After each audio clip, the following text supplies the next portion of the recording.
वायु क्लासेस में आप सभी का स्वागत है। अभी तक हम लोग पढ़ चुके हैं 1885 ईस्वी का भारतीय राष्ट्रीय कांग्रेस की स्थापना, और वहाँ से हम सिस्टमैटिक ढंग से आपको आगे लेकर चल रहे हैं। जिससे भारतीय राष्ट्रीय कांग्रेस की स्थापना 1885 ईस्वी में हुई थी। उसके बाद किस ईस्वी में महत्वपूर्ण घटना घटी, तो उसके बाद हमें लगता है कि वो 1905 ईस्वी का बंगाल विभाजन है, जिसके बारे में हम पिछले क्लास में बता चुके हैं। तो 1905 ईस्वी में बंगाल का विभाजन हुआ। फिर नेक्स्ट ईयर 1906 ईस्वी में मुस्लिम लीग की स्थापना होती है, वो महत्वपूर्ण चीज़ है। फिर इसके बाद 1906 ईस्वी का भारतीय राष्ट्रीय कांग्रेस का जो अधिवेशन होता है कलकत्ता में, वो महत्वपूर्ण है, वो हमें जानना जरूरी है। इसके बाद हम लोग पढ़े हैं उन्हें 1885 ईस्वी का भारतीय राष्ट्रीय कांग्रेस, 1905 ईस्वी का बंगाल विभाजन, 1906 ईस्वी का मुस्लिम लीग की स्थापना, 1906 ईस्वी का भारतीय राष्ट्रीय कांग्रेस का अधिवेशन। इतना अभी तक हम लोग पढ़ चुके हैं। उसके बाद का नेक्स्ट टॉपिक पिछले क्लास में हमने बताया था कि भारतीय राष्ट्रीय कांग्रेस का सूरत अधिवेशन है। सूरत अधिवेशन कब हुआ था? भारतीय राष्ट्रीय कांग्रेस का जो सूरत अधिवेशन है वो 1907 ईस्वी में हुआ था, और यह बहुत महत्वपूर्ण अधिवेशन है। क्यों महत्वपूर्ण है? तो चूंकि कांग्रेस जो है, कांग्रेस के सदस्यों में मतभेद होना शुरू हो गया था।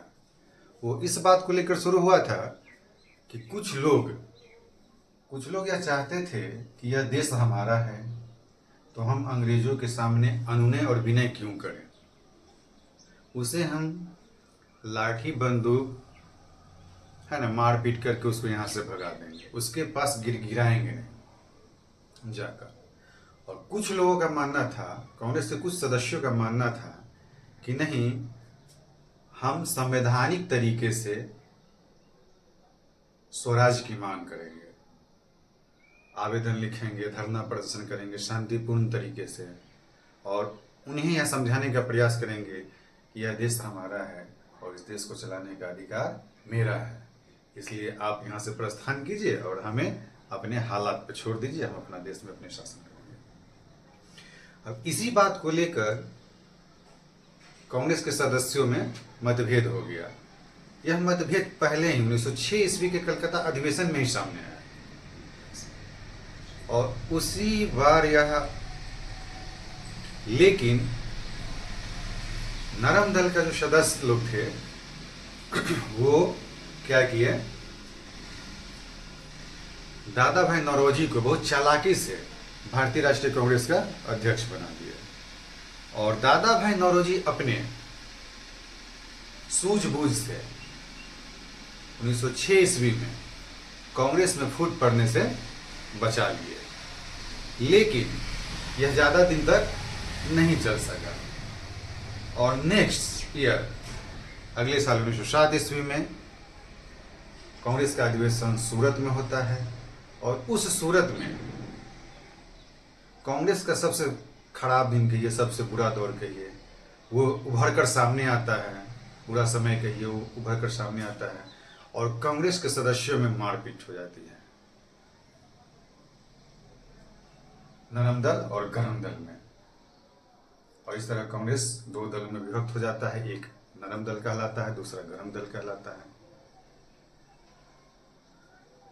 नरम दल का नेतृत्व गोपाल कृष्ण गोखले, दादा भाई नौरोजी, सुरेंद्र नाथ बनर्जी आदि लोगों ने किया, और गरम दल का नेतृत्व लाल बाल पाल, जिसे हम लाला लाजपत राय, बाल गंगाधर तिलक और बिपिन चंद्र पाल के नाम से जानते हैं।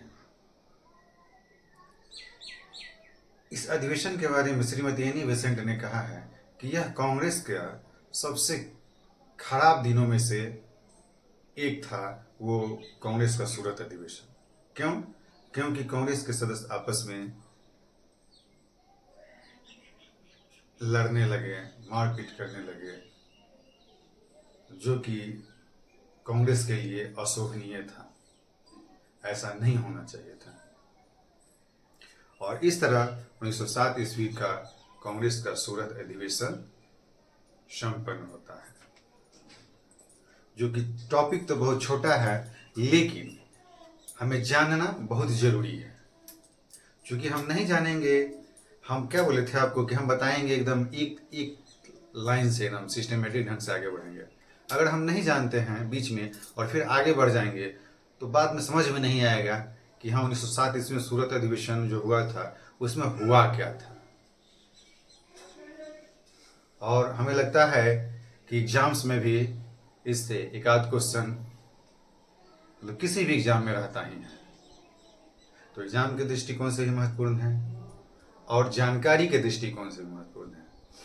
और एक चीज़ और, जब आप जानकारी आपके पास रहेगी तो कभी न कभी इसका फायदा आपको लाभ मिलेगा ही।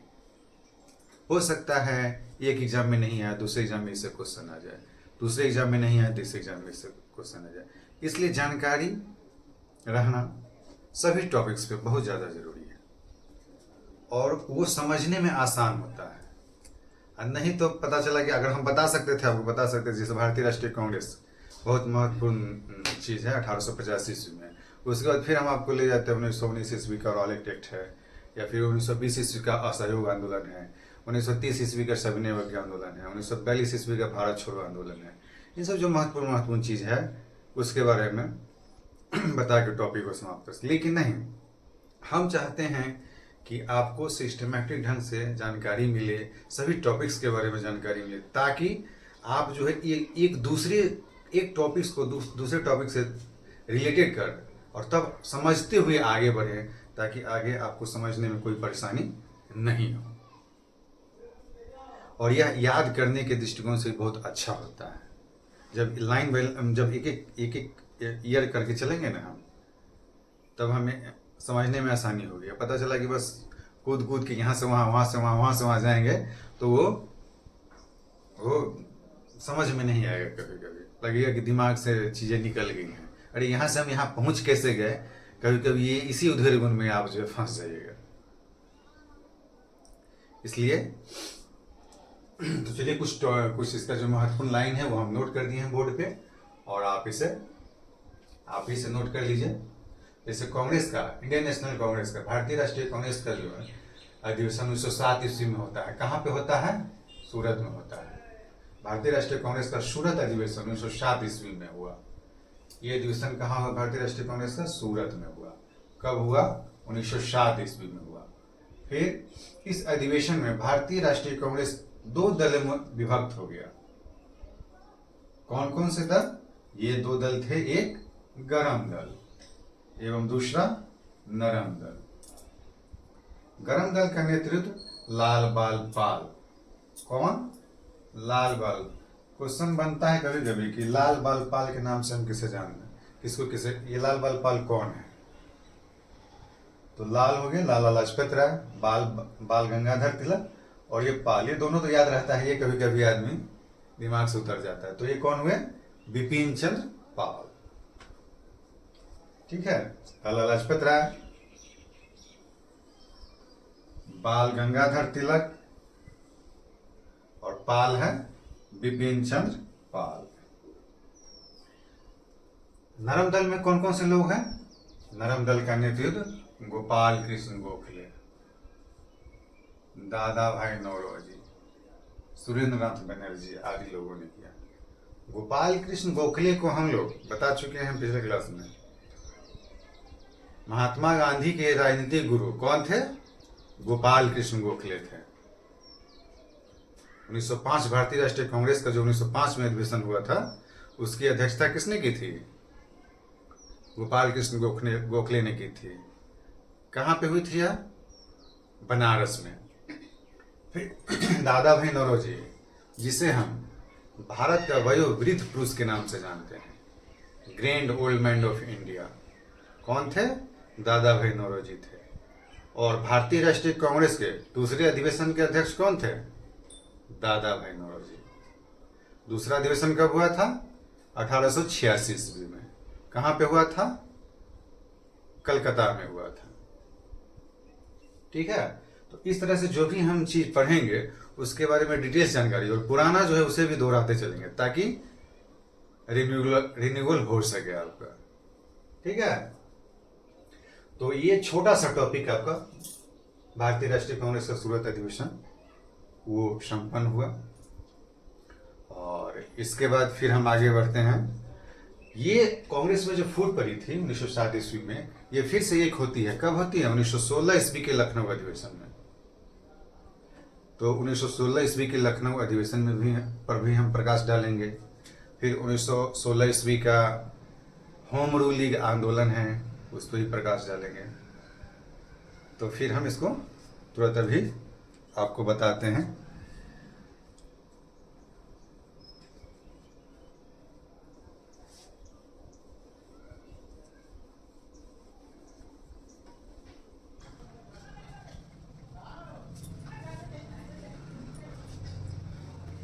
तो नेक्स्ट टॉपिक हम लखनऊ अधिवेशन 1916 ईस्वी के बारे में चर्चा करेंगे।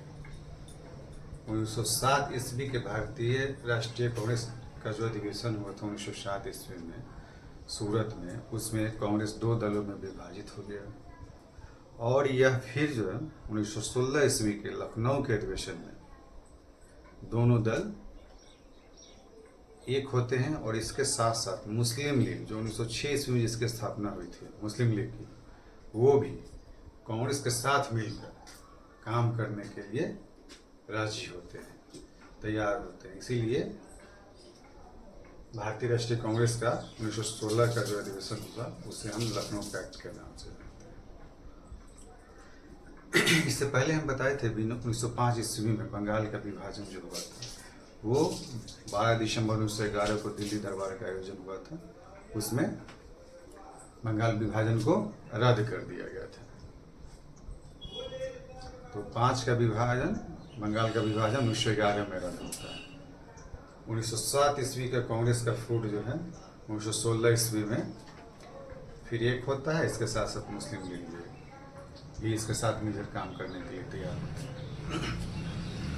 1915 ईस्वी में कांग्रेस के उदारवादी नेता गोपाल कृष्ण गोखले और फिरोज शाह मेहता की मृत्यु हो जाती है। उसके बाद 1916 ईस्वी के लखनऊ अधिवेशन में गरम दल और नरम दल एक साथ मिलकर काम करने के लिए तैयार होते हैं, जिसके लिए प्रयास किसने किया था? बाल गंगाधर तिलक और श्रीमती एनी बेसेंट। बाल गंगाधर तिलक लखनऊ समझौता होता है, लखनऊ पैक्ट, उसके लिए प्रयास बाल गंगाधर तिलक और श्रीमती एनी बेसेंट ने किया। और वो प्रयास क्या होता है? सफल होता है। सफल होता है तभी तो हम लखनऊ पैक्ट तक पहुंचते हैं। तो दोनों का, बाल गंगाधर तिलक का और श्रीमती एनी बेसेंट का प्रयास सफल होता है। और 1916 ईस्वी में हम किसके नेतृत्व में?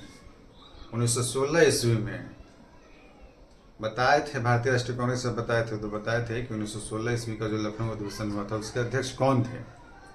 तो 1916 ईस्वी के लखनऊ अधिवेशन के अध्यक्ष अंबिका चरण मजूमदार थे। अंबिका चरण मजूमदार की अध्यक्षता में लखनऊ समझौता जो है संपन्न होता है। ठीक है।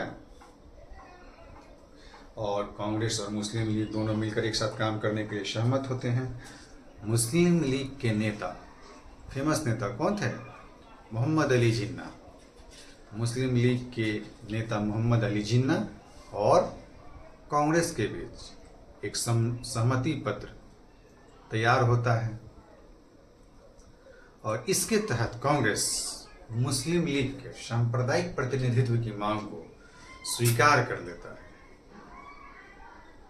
जो क्या होता है, जो उस समय तो कांग्रेस स्वीकार कर लेती है, लेकिन यह इस देश के भविष्य के लिए बहुत घातक सिद्ध होता है। और इसका विरोध पंडित मदन मोहन मालवीय एवं कांग्रेस के बहुत सारे वरिष्ठ नेता जो थे उन्होंने किया। क्यों किया? क्योंकि उनका मानना था कि यह समझौता, लखनऊ का जो समझौता है, वो मुस्लिम लीग को बहुत अधिक तवज्जो देता है। और उनका यह भी मानना था कि यह आगे चलकर हमारे देश के एकता के लिए अच्छी बात नहीं होगी। यह जो है और प्रोत्साहित करेगा किस चीज के लिए? सांप्रदायिक प्रतिनिधित्व किस चीज के लिए प्रोत्साहित करेगा? देश को विखंडित करने में। और परिणाम भी यही होता है आगे चलकर। हमारा देश एक राष्ट्र नहीं 2 राष्ट्र के रूप में आजाद होता है। तो इस तरह लखनऊ समझौता बहुत छोटा सा टॉपिक है, लेकिन उसे भी हमें जानना जरूरी है और हम उस पर भी एक नज़र डालेंगे। उसके महत्वपूर्ण बिंदु जो है उससे संबंधित, इसका हमने इस बोर्ड पे जिक्र कर दिया है और आप उसे समझ भी लेंगे और नोट भी कर लेंगे। जैसे क्या गोपाल कृष्ण गोखले एवं फिरोज शाह मेहता की मृत्यु कब होती है? 1915 ईस्वी में होती है। गोपाल कृष्ण 1915 ईस्वी में क्या होता है? गोपाल कृष्ण गोखले एवं फिरोज शाह मेहता की मृत्यु होती है। 1916 ईस्वी में क्या होता है? लखनऊ अधिवेशन होता है। 1916 ईस्वी में लखनऊ अधिवेशन, जिसे हम लखनऊ पैक्ट के नाम से भी जानते हैं। किसका? भारतीय राष्ट्रीय कांग्रेस का, आईएनसी, इंडियन नेशनल कांग्रेस का अधिवेशन 1916 ईस्वी में होता है, जिसे हम लखनऊ अधिवेशन के नाम से जानते हैं, लखनऊ पैक्ट के नाम से जानते हैं। इसके अध्यक्ष कौन थे? अध्यक्ष, लखनऊ अधिवेशन के अध्यक्ष अंबिकाचरण मजूमदार थे। लखनऊ अधिवेशन के लिए प्रयास किसने किया था? लखनऊ अधिवेशन के लिए प्रयास बाल गंगाधर तिलक एवं श्रीमती एनी बेसेंट ने किया था। किसने किया था? लखनऊ अधिवेशन। लखनऊ, चूंकि दलों में तो मतभेद था ना, मुस्लिम लीग में, कांग्रेस में, फिर कांग्रेस का जो नरम दल है और गरम दल है, उन सब में मतभेद था। तो अब उसको एक मंच पर लाने के लिए अचानक से आ जाएगा क्या? कोई नहीं ना आएगा। उसके लिए प्रयास किया जा गया। और किसने किया? बाल गंगाधर तिलक और श्रीमती एनी बेसेंट ने भरपूर प्रयास के बदौलत जो है भारतीय राष्ट्रीय कांग्रेस और मुस्लिम लीग एक मंच पर आते हैं। और उसमें भी टर्म एंड कंडीशन होता है। मुस्लिम लीग के द्वारा यह शर्त रखी जाती है कि कांग्रेस भी इस बात के लिए तैयार हो जाए। किस बात के लिए? सांप्रदायिक प्रतिनिधित्व की बात के लिए। ठीक है। उसके बाद तो लखनऊ अधिवेशन के लिए प्रयास बाल गंगाधर तिलक एवं श्रीमती एनी बेसेंट ने किया। लखनऊ अधिवेशन में भारतीय राष्ट्रीय कांग्रेस और मुस्लिम लीग एक साथ मिलकर काम करने के लिए सहमत हुए। कौन कौन? भारतीय राष्ट्रीय कांग्रेस और मुस्लिम लीग एक साथ मिलकर काम करने के लिए सहमत हुए। और कांग्रेस ने मुस्लिम लीग के सांप्रदायिक समझौते की मांग को स्वीकार कर लिया। कांग्रेस ने क्या किया? मुस्लिम लीग के किस समझौते की मांग को? सांप्रदायिक समझौते की, सांप्रदायिक प्रतिनिधित्व की मांग को क्या किया? स्वीकार कर लिया। इस कारण इस समझौते को भारतीय इतिहास में हम लखनऊ पैक्ट के नाम से जानते हैं। समझौते को हम भारतीय इतिहास में किस नाम से जानते हैं?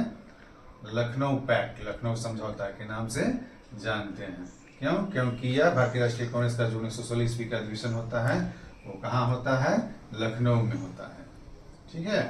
फिर पंडित मदन मोहन मालवीय समेत कांग्रेस के वरिष्ठ नेता कांग्रेस के इस समझौते के खिलाफ थे। कौन कौन इस समझौते के खिलाफ थे? पंडित मदन मोहन मालवीय और कांग्रेस के कुछ और वरिष्ठ नेता लखनऊ समझौते के खिलाफ थे। क्यों खिलाफ थे? वो नहीं चाहते थे कि सांप्रदायिक प्रतिनिधित्व की मांग को स्वीकार किया जाए और हमारा देश जो है वो जाति धर्म के नाम पे अलग अलग विखंडित हो। और शायद उनका ये सोचना समझना भविष्य में जो है वो साबित करता है कि हाँ, वो जो समझ रहे थे वो सही समझ रहे थे और ये नहीं होना चाहिए था। क्यों नहीं होना चाहिए था? कि हम आज़ाद हुए तो एक नहीं 2 राष्ट्र के रूप में आज़ाद हुए। इससे क्या हुआ? इससे जो है थोड़ा कहीं ना कहीं थोड़ा बहुत तो असर पड़ा आंदोलन पे, स्वतंत्रता आंदोलन पे असर पड़ा। क्यों? क्या असर पड़ा? कि जब धर्म के नाम पे हम लोग अलग अलग हो गए तो अंग्रेजों की नीति थी, क्या नीति थी? फूट डालो और शासन करो। तो वो कभी मुस्लिम लीग के नेताओं को उकसाकर चढ़ाकर इस ढंग से जो है हमेशा कांग्रेस और मुस्लिम लीग में क्या करते थे? टकराव, या यूँ कहें कि धर्म के नाम पे वो भारतीयों को जो है लड़ाते रहते थे और अपना उल्लू सीधा करते रहते थे, और जिससे हमें आज़ादी मिलने में क्या हुआ, समय लगा। ठीक है, तो इस तरह हम लोग इस क्लास में समझे 1907 ईस्वी का सूरत अधिवेशन। इसमें क्या होता है, कांग्रेस में फूट पड़ती है, कांग्रेस नरम दल और गरम दल में विभाजित हो जाता है, और फिर यही जो है 1916 ईस्वी का लखनऊ अधिवेशन भारतीय राष्ट्रीय कांग्रेस का, उसमें कांग्रेस और मुस्लिम लीग एक मंच पर आते हैं, एक साथ मिलकर काम करने के लिए तैयार होते हैं, एक समझौता करते हैं। उस समझौते में सांप्रदायिक प्रतिनिधित्व की मांग को, मुस्लिम लीग की सांप्रदायिक प्रतिनिधित्व की मांग को भारतीय राष्ट्रीय कांग्रेस स्वीकार कर लेता है, और उसके बाद दोनों मिलकर साथ काम करने के लिए सहमत हो जाते हैं। इस तरह हमारा लखनऊ समझौता जो है वो संपन्न होता है। इस तरह हमारा भारतीय राष्ट्रीय कांग्रेस का लखनऊ अधिवेशन संपन्न होता है। इसके बाद इसी वर्ष 1916 ईस्वी में ही हम एक और टॉपिक की चर्चा करेंगे नेक्स्ट क्लास में। वो टॉपिक है होम रूल लीग। तो आप लोग होम रूल लीग के बारे में पढ़ लीजिएगा, ताकि हम जो पढ़ाएंगे उसे आपको समझने में आसानी होगी, बातें समझ में आएंगी। ठीक है, तो एक बार फिर मैं आप लोगों से कहना चाहूँगा कि चैनल को सब्सक्राइब कीजिए और वीडियो को लाइक कीजिए, और जितना हो सके इसे शेयर कीजिए, ताकि हमें भी कुछ रिस्पांस मिले कि हाँ, हम जो मेहनत कर रहे हैं वो कितना सफल हो रहा है। और जान कर कि हाँ, कमेंट्स भी कीजिए, बताइए कमेंट्स में कि हाँ, क्लास कैसा लग रहा है आप लोगों को, जिससे हम और अपनी दुगुनी एनर्जी के साथ आगे क्लास लेकर आएंगे। धन्यवाद।